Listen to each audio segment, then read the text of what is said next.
Olá, seja bem-vindo à nossa roda de conversa. Hoje vamos refletir sobre um tema fundamental para a educação, a psicologia e o desenvolvimento humano, a importância da linguagem na construção dos processos psicológicos superiores e na formação dos conceitos científicos. Conosco hoje estão a nossa tutora, professora Adriana Barbosa, do curso de Educação Especial, na perspectiva da educação inclusiva, da Universidade Estadual do Ceará. Meus colegas da turma 68-2025, Luiz Henrique Alves de Freitas, mestre em Educação Inclusiva, professor da Rede Pública de Maracanaú. Solange Vieira, graduada em Psicologia pela Universidade Vale do Acaraú, especialista em Psicopedagogia Institucional e Clínica, Educação Especial com ênfase inclusiva, ambas também pela Universidade Estadual Vale do Acaraú. Ela é professora da Sala de Recursos Multifuncionais na Prefeitura Municipal de Fortaleza. E eu também, professora Antônia Cleidiana Coutinho Pessoa, sou mestre em Ciências da Educação, neuropsicopedagoga clínica, institucional e hospitalar, especialista em saúde mental, psicomotricista, educadora física pela Universidade Estadual Vale do Acaraú e estudante de terapia ocupacional. Sou professora da Rede Pública de Ubajara e Tianguá. Eu vos convido a mergulharmos juntos nesse diálogo. A linguagem não é apenas um meio de comunicação. Para a psicologia histórico-cultural, ela é representada por autores como Levi Vygotsky. Ela é o principal instrumento de mediação entre o indivíduo e o mundo. É por meio da linguagem que a criança internaliza conhecimentos, desenvolve o pensamento abstrato e participa ativamente da construção dos chamados processos psicológicos superiores, como a memória voluntária, a atenção seletiva, o raciocínio lógico e a formação de conceitos.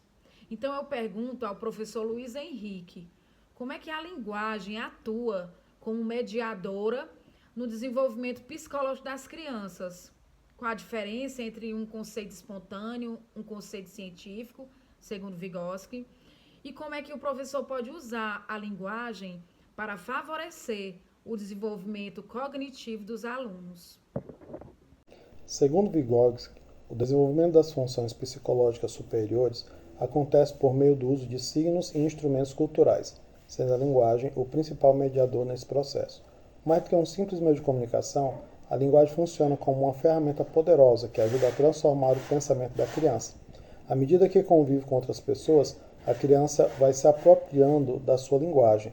Nesse caminho, acontece a internalização de signos, o que permite que ela passe a controlar melhor o seu comportamento, organize suas ações e desenvolva o raciocínio abstrato.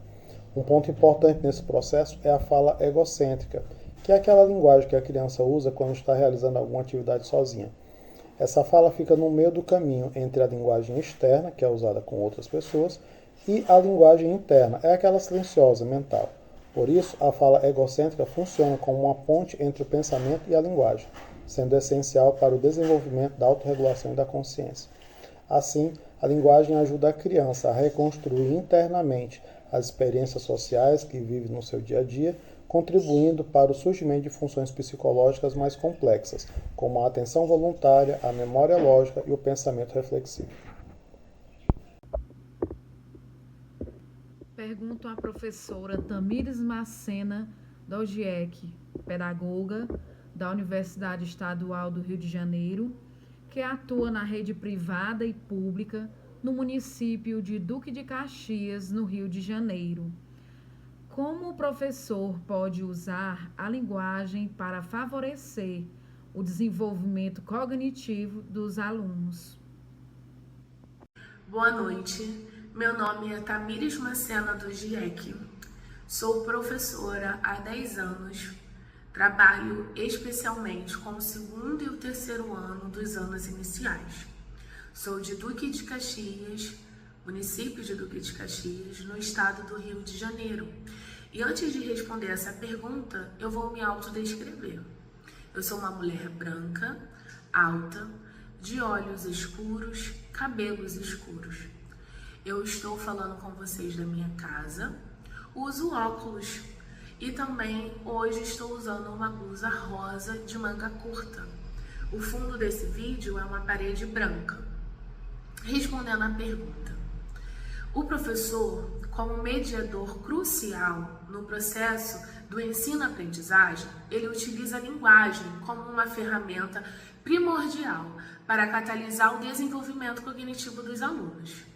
Essa mediação docente se manifesta em interações dialógicas constantes, onde o professor não apenas transmite informações, mas também participa de um intercâmbio de ideias, questionamentos e construções conjuntas de significado com os estudantes.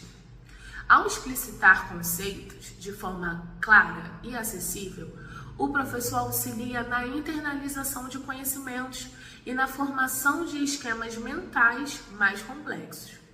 A escuta ativa é outro pilar fundamental.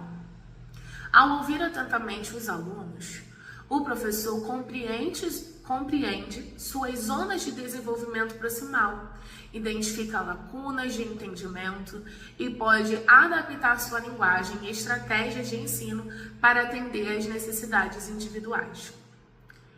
Nesse cenário, o professor atua como facilitador da aprendizagem significativa, utilizando a linguagem para criar pontes entre o conhecimento prévio dos alunos e os novos conceitos, incentivando a reflexão, o raciocínio lógico e a participação ativa na construção dos processos psicológicos superiores.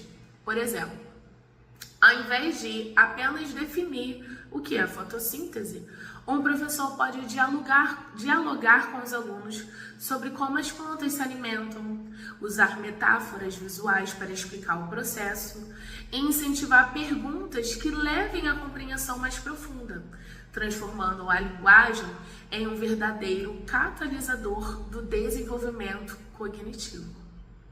Muito obrigada.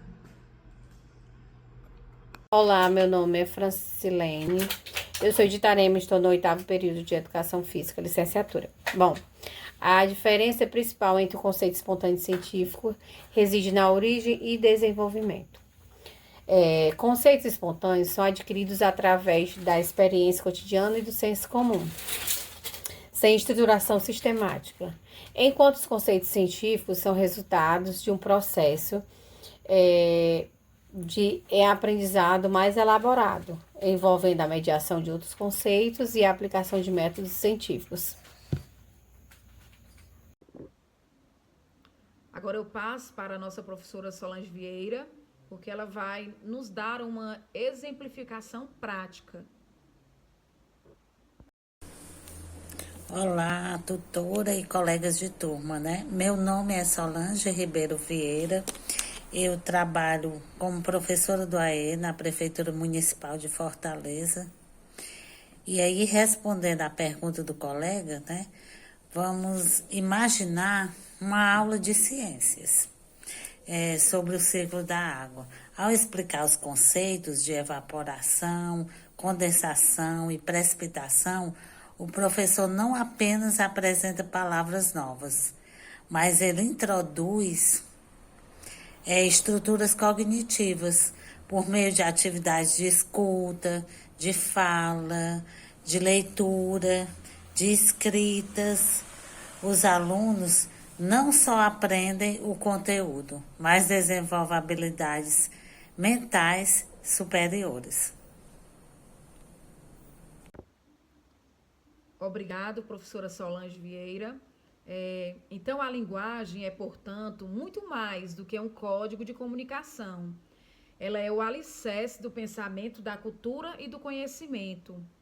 Ao estimular a linguagem em sala de aula, nós promovemos também o desenvolvimento do raciocínio, da reflexão e da consciência crítica. Obrigada por nos acompanhar nesse diálogo. Esperamos que essa reflexão contribua para a sua prática educativa e para a sua compreensão dos caminhos da aprendizagem.